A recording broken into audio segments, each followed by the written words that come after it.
As the Philippines comes to grips with the worst typhoon in their history, this disaster has also affected the Filipino community on the island. There are more than 20 Filipino nationals living and working on the island who say the disaster has affected them one way or another, especially being far away from home. News of the destructive Typhoon Haiyan that hit the Philippines a few days ago has the local Filipino community in Niue banding together to raise funds and rally support. Typhoons are not new to the Philippines, but they say that it did come as a shock due to its destructive force. Of course, we were all shocked by the news. It's not, it's, well, this whole thing is not new to us. There have been a lot of storms that have passed by the Philippines, but this was definitely shocking. It was different. It was big. It was huge and massive, and it really affected a lot of Filipinos back at home. Because we weren't expecting that to happen in that particular area. We were all, we are used to that particular happening almost every year because we always experience typhoon, but this is so overwhelming and we're very sad for what happened to them. The Filipino community are in the process of setting up an account for funds to be put into a website where people can see how much funds have been raised and where these funds are going to. They have their site set on two locally based groups to send funds to. At the moment, we have two prospects, and the first one was one of our colleagues, like JC. He's got friends there back home who are actually in the area at the moment. They are distributing relief goods. So we're thinking of giving it to them, and then so to help them as well mobilize. And then another one is from Xavier University. I used to teach there, and they're also organizing relief operations in Visayas. And we're choosing these two because we know them personally, and well, with what's happening right now in the Philippines, we can't just trust people, and we want to make sure that the money that we come up from our fundraising here will really reach the people who need. The response from the Niuean community has also been overwhelming and unexpected. Initially, it was just a plan to gather all the Filipinos and collect as much money as we can so we can send it back home. But there has been a growing demand from friends here in UA to do something and open some doors for them to also help out. so that's the reason why the school itself organize a mufti that will involve the staff as well And the as students. the students. So our mufti will be tomorrow, and the proceeds of that will go to the fundraising appeal. Local establishments have also been approached to place donation cans where people can contribute to. They have also put together a concert to hold a concert for a cause. There will be an opportunity to share a part of the Philippines with the community and to mix and mingle.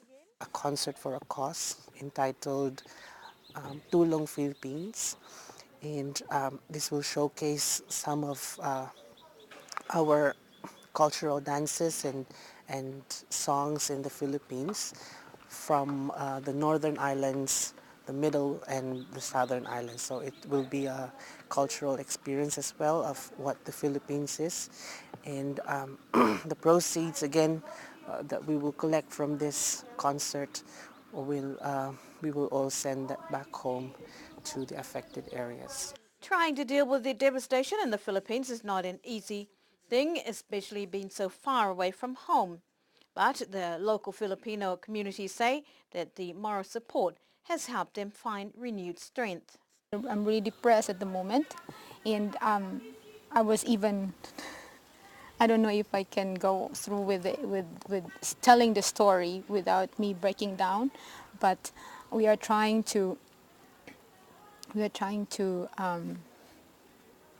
make ourselves strong so that being strong is just the only way we can help as well.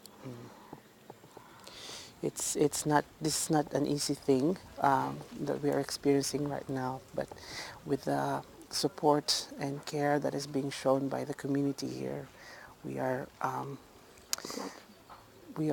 we are recharged, and we feel strong, and we feel like doing something really for our countrymen, and we are really grateful for everything, and to all the people, our friends here in Niue, who has helped us and shown their support.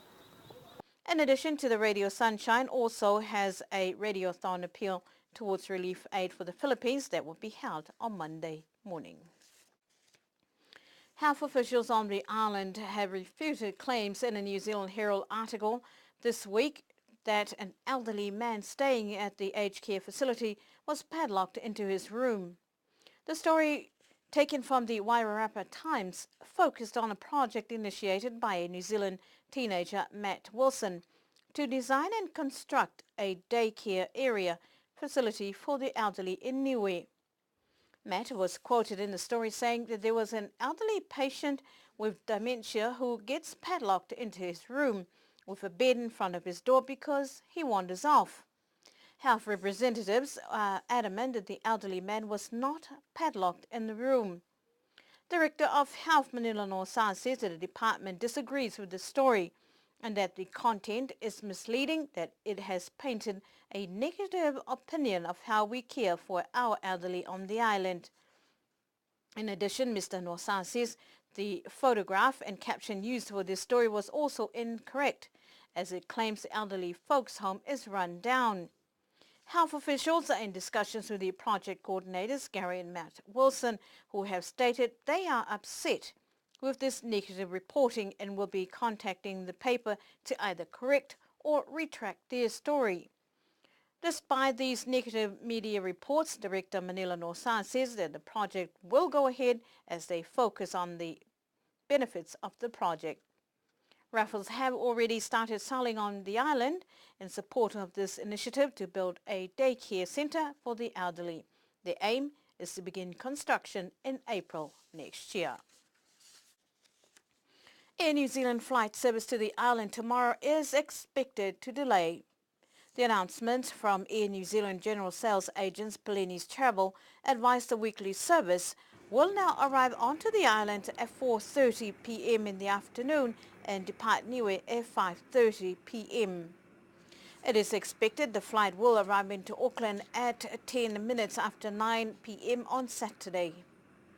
Pelini's travel representative said the change is only a one-off for tomorrow. The rest of the flights are still on schedule for the rest of the year.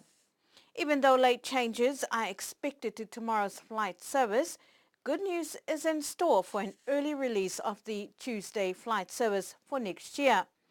The first Tuesday flight into Auckland from Niue for 2014 is already on sale to start on the 20th of May. As for tomorrow's flight service, checking in time will begin at 12 noon.